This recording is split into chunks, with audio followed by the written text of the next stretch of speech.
আমার বাবা আমার বাসায় হঠাৎ করেই হাজির। আমি বেশ বিব্রত বোধ করলাম। বাসা ভর্তি মেহমান। এর ভেতরেই বাবা একটি পুরাতন এবং ময়লা পাঞ্জাবি পরে এসেছে। পাঞ্জাবির এক কোণায় সেলাই করা। সম্ভবত মা যত্ন করে সেলাই করে দিয়েছে।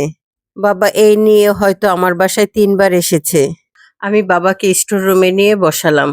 তারপর বেশ রাগান্বিত স্বরে বললাম, যখন তখন আসার মানে কি? আমি কোনো সাহায্য সহযোগিতা করতে পারবো না। এই মাসে আমার একটি বিদেশ ট্যুর আছে। বেশ কয়েক লাখ টাকা ওখানে খরচ হবে। তখন বাবা অবাক হয়ে বলল, তোমার কাছে কোনোদিন সাহায্য তো চাইনি আমি। আমি মনে মনে বললাম, তা অবশ্য ঠিক, কিন্তু যখন তখন বাড়িতে আসলে আমার যে সম্মান নষ্ট হয়, তা কেন যে এই অশিক্ষিত লোকগুলো বুঝে না? না পারি সইতে, না পারি কইতে। তখন বাবাকে বললাম, সাহায্য না লাগলে শুধু শুধু আসছো কেন? তখন বাবা বলল, তোমার মা আজ সকালে মারা গেছে। আসর বাদ দাফন হবে। মরার আগে তোমাকে খুব দেখার ইচ্ছে ছিল তার। কিন্তু তুমি তো খুব ব্যস্ত মানুষ। অসুস্থ মাকে তুমি দেখতে যেতে পারোনি। বাবা অসহায়ের মতন করুণ সুরে বলল, তোমার যদি একটু সময় হয়, তাহলে তোমার মার জানাজায় চলো। এতে করে তার আত্মা একটু শান্তি পাবে। তখন আমি বললাম, বয়স হলে তো মানুষ মারা যাবেই। এতে এত আপসেট হওয়ার কি? তাই বাবাকে নিয়ে রওনা দিলাম বাড়ির উদ্দেশ্যে। আমার বাড়ি গ্রামে। আমার নিজস্ব গাড়িতেই গিয়েছিলাম। যখন পৌঁছালাম, তখন লাশ অলরেডি জানাজার জন্য মসজিদে নেওয়া হয়েছে। আমাকে দেখে সবাই সরে দাঁড়ালো। মাতবর চাচা বলল, রায়হান বাবা, শেষবারের মতন মার মুখখানা দেখবে নাকি? আমি বললাম, থাক, দরকার নেই, জানাজা শুরু করুন। মাকে কবর দিয়ে এসে ঘরে এসে একটু বসলাম।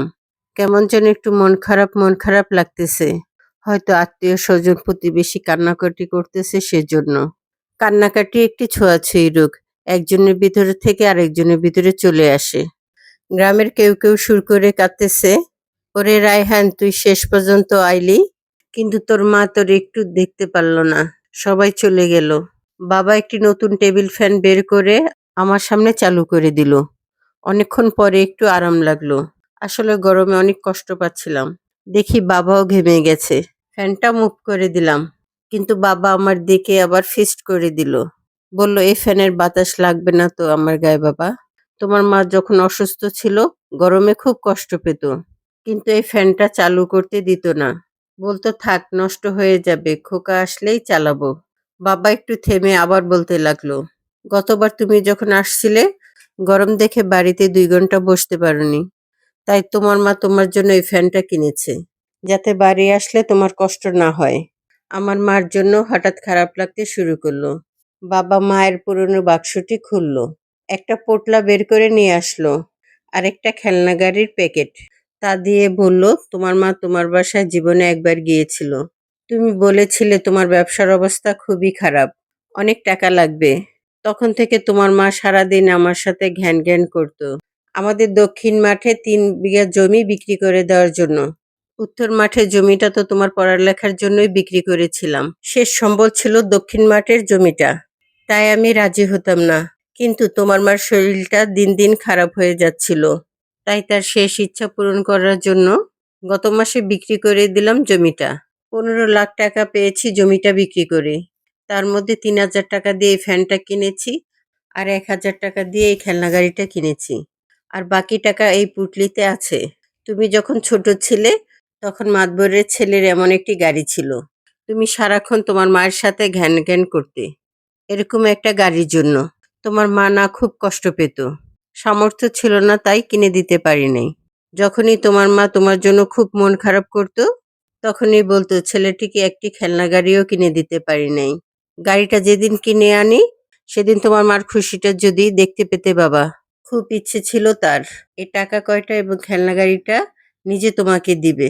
তোমাকে অনেকবার খবরও পাঠাইছি, কিন্তু তোমার ব্যস্ততার জন্য তুমি আসতে পারো নাই। যাই হোক, তার আত্মা নিশ্চয়ই দেখতে পাচ্ছে। মনে পড়ল, মা একবারই আমার বাড়ি গিয়েছিল। মনে করেছিলাম সাহায্য চাইতে পারে, তাই আগে থেকেই ব্যবসার লসের গল্প শুনিয়েছিলাম মাকে। পৃথিবী কেমন যেন অর্থহীন লাগছে আমার কাছে। মাকে খুব দেখতে ইচ্ছে করছে আমার। কবর খুঁড়ে মাকে তো আর দেখতে পাবো না। আমি বাচ্চাদের মতন বাবাকে জড়িয়ে ধরে কাঁদতেছি। বাবা পরম স্নেহে মাথায় হাত বুলিয়ে দিচ্ছেন আর বলতেছেন, কাঁদে না বাবা, মা তো সবার চিরকাল বাঁচে না। এটা একটি শিক্ষণীয় গল্প।